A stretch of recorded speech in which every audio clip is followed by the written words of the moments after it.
We have Akosua Konadu Yiadom, who is a state-registered nutritionist, and she's going to help us to understand why it is that obesity is killing so many Ghanaians at this time. Akosua, good morning. Good morning, Kwaku. How are you? I'm better. Were you enjoying that music like I was? Oh, Charlie, I'm a church girl, so I'm all for it. Different realm. Yes, the guy is good. Yeah. The guy is good. So let's get into hypertension and obesity. His presidency, the excellent David Kwaku was making a comment during the State of the Nation address, the most recent one. Yeah.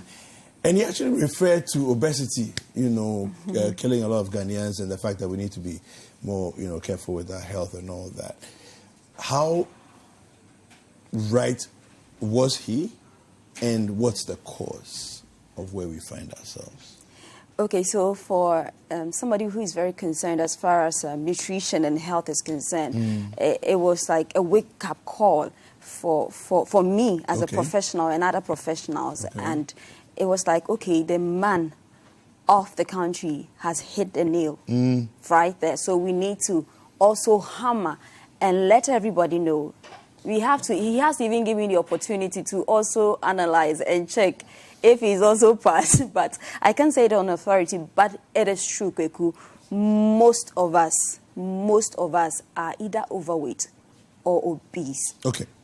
Before you continue, my issue with this statement that you've just made is I tend to think of when you say somebody is obese, they are fat and so on. But when you look through the country, most people are not fat. So really? When you say we are obese, explain. Kwaku, where do you live? Because if you were somebody from the Upper East or Upper West, I could have pardoned you, because according to a research conducted in 2016, it revealed that obesity and overweight wasn't even there among people from the Upper East and West. But obviously migration has happened. And okay, so what's the reason for that? Okay, so before you can say that, we need to carry out some clinical measurements as far as BMI is concerned, and it has to do with your body mass index. So if your body mass index is below 18.5, we will say that you are underweight. That is very bad. And for women like me who are trying to have children, if you are underweight, it might be difficult for you to even pick a seat. And it is termed as you not being healthy. Now, a healthy BMI. Yes, you mentioned body mass index. For those who are watching who don't know what a body mass index is, what is the body mass index? Okay, so it is used to calculate how healthy you are as far as your nutritional well-being and health is concerned. So that is calculated by dividing your weight in kilogram by your height in meters squared. So let's say that I am 60 kg and I have a height of 160 centimeters. So you always have to convert into centimeters. Now you need to measure that in meters. So that will be 1.60 meters. Now you need to square that. That is at the lower side. So that will be 1.60 times 1.60. So you will divide my 60 kg by 1.60 times 1.60. Whatever you get, that number is. Yes, if it is below 18.5, it means you are underweight. If it is between 18 or equal to 18.5 to 25.0, or some people will say 24.9, yes, you are considered to be a healthy person as far as your BMI is concerned. If it is above 25.0, yes, through to 29.9, you are overweight. If it is above or equal to 30, you are obese. Yes, if it is 31, 32, that is grade 1. 33, 34, 35. Now you go to grade 3. Now you hit morbid. There are severely morbid people. They come out, sit in front of the gate. They enter the house when you close from work because they can't move. Yes, and those ones, they can unfortunately have crisis and die anytime. Okay. So what's the cause? And why is it becoming an issue in Ghana in particular? Why is it becoming an issue? It's very heartbreaking. The research conducted also, now when you have research backing everything you are saying, even on a SONA presentation, as far as what the president spoke about was concerned, he made mention of the figures, because that is what is showing that this is what is really on the ground. A research conducted across the country involving almost 49,000 people revealed that a lot of women were obese or overweight. The overweight was high, yes, followed by the obesity. And it is so funny that when you come to our urban centers, childhood obesity is such a serious thing now. If you are my role model, Kwaku, you are my dad, you are somebody I look up to, and you are eating this, you obviously make me eat that too. So as parents, we influence our children, and they are also becoming obese or overweight. So in the research, it was it stated that most of the children found in the private schools were obese as compared to their counterparts in the public school. And it's so obvious what is contributing for it. Obviously, if my father is a minister, he can afford to give me everything I want. If my dad, like my dad, was a carpenter, if he can't get me what the minister's son is getting, obviously the rate at which I will be obese. So yes, it looks as if the daddy bees are big. Poverty is a blessing in disguise. God is a wise man. That's what I would say. It's not a blessing in disguise. There are people from well-to-do homes. I was fortunate. I could have everything I wanted, but I had candies there. But I'm not a fan of candies. It depends on how you bring up your child. Growing up, it was refreshed. I think the issue of discipline. Yes, it was refreshed, but I didn't know how it even tasted, though my mom had it in the house. Yeah, so it has to do with how you influence your children. And I am fortunate too, because this is my body. Yes, my dad looks this way, my mom looks that way. So probably the genes from my dad is probably influencing me looking like this even after 6, 7, 8 years. Yes, so you have to make sure you are aware of all these things so that you can know how to adjust and make the necessary changes as far as you raising a child is concerned, and you also taking care of yourself is concerned. It is such a serious problem. That is why I'm sure the president also made mention of that, because another research by somebody closer also revealed that most of our big men, I said it the other time, and Jifa was like, yes, they have a lot of money, at parliament are either overweight or obese. All right. Before we get into dealing with the problem, link for us, what's the relationship between hypertension and obesity? Okay, so hypertension obviously has to do with, we say locally as mojabro, so it's not that the volume of the blood has increased, but there is something preventing free flow of blood. Yes, it could be fat lining in the passageway of blood, so making it difficult for blood to freely flow. So when we close the door to the studio, we realize that a lot of people will come and stand behind the door. When we open and we are about 50, there will be something we call stampede, because everybody will want to enter first. But if the door had been opened, and we were all coming in one by one, it would have been easier for us to freely enter. But now when there is a stampede, it means that I am number 20, but I still want to enter.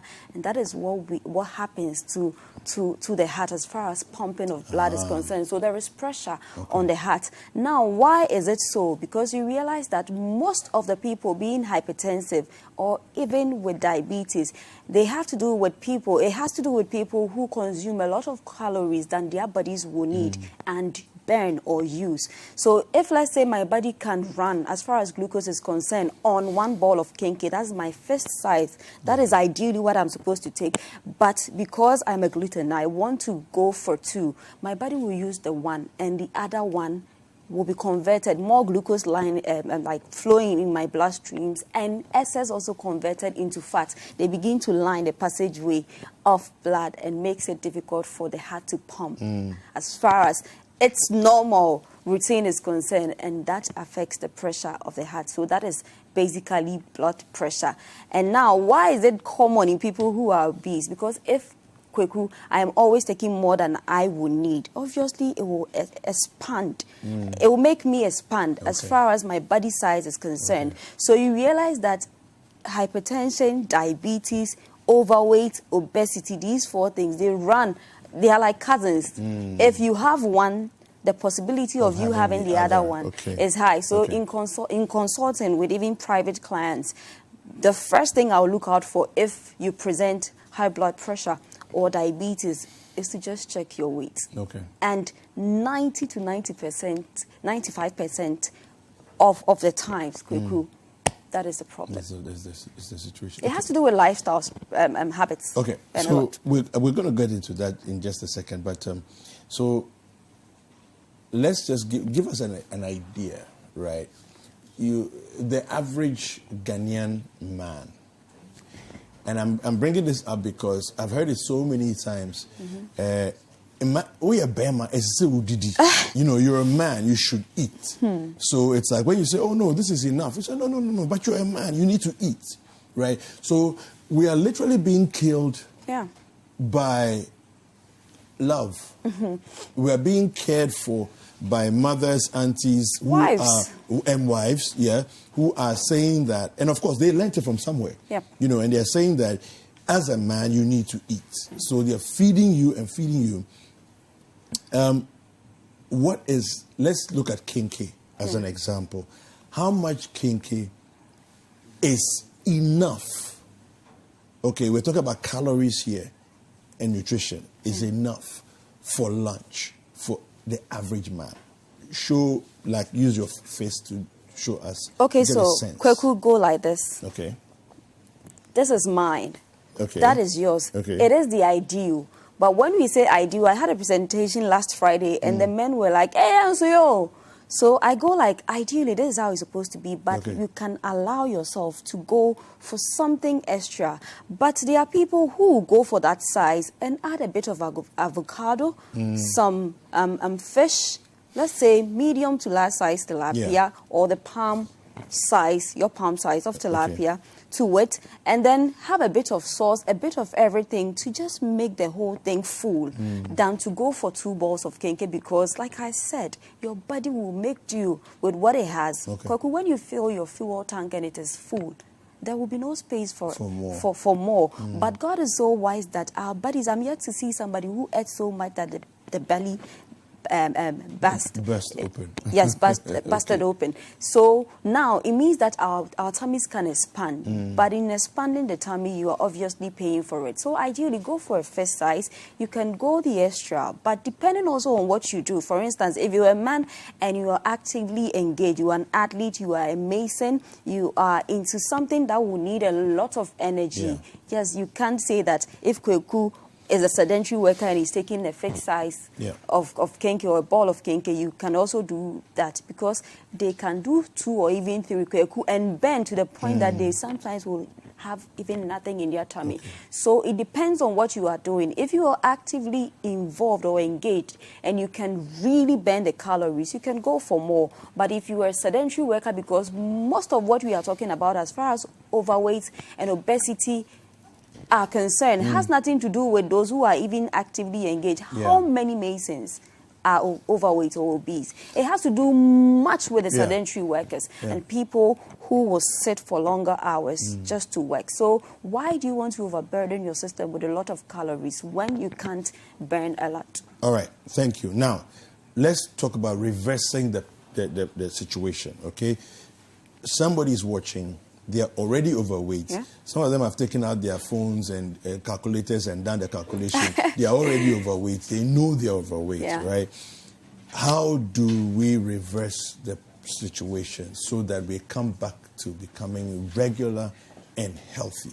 Okay, so I'll start it off with children because, yes, they are obviously going to grow into adults and influence other people. Make sure they get more or up to 8 hours sleep every day. What happens when they come back from school, we put on the television, they are watching cartoons. There are children who sleep as late as 11 p.m. It has to stop. They need 8 or more hours to sleep so that they can really have enough rest. And then make sure at least they have, let's say, 3 times in a day, 30 minutes, 3 times in a day, just to work out or to do something that will make them exercise or just help them to keep fit.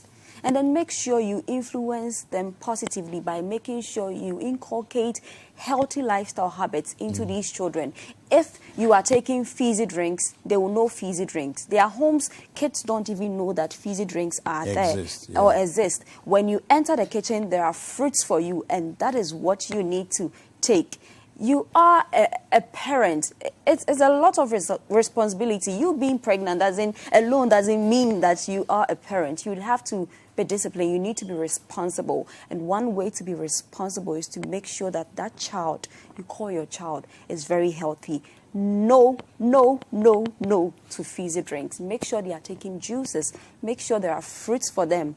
Instead of some of these things we end up feeding into our system, which later will turn and hurt children. So now that's for children. For the adults, if you are smoking, if you are taking alcohol, yes, you are inviting lifestyle problems for yourself. Make sure you are doing everything I've spoken of as far as the children are concerned. But for you, every day, Kwaku, for you and me, 30 minutes of workout or keeping fit or exercising shouldn't be something that is difficult. If you don't have the time, you can skip in a house every morning, like 30, 50. Then before you sleep, 30, 50. Make sure you are eating the right portioning. Make sure you are not skipping meals.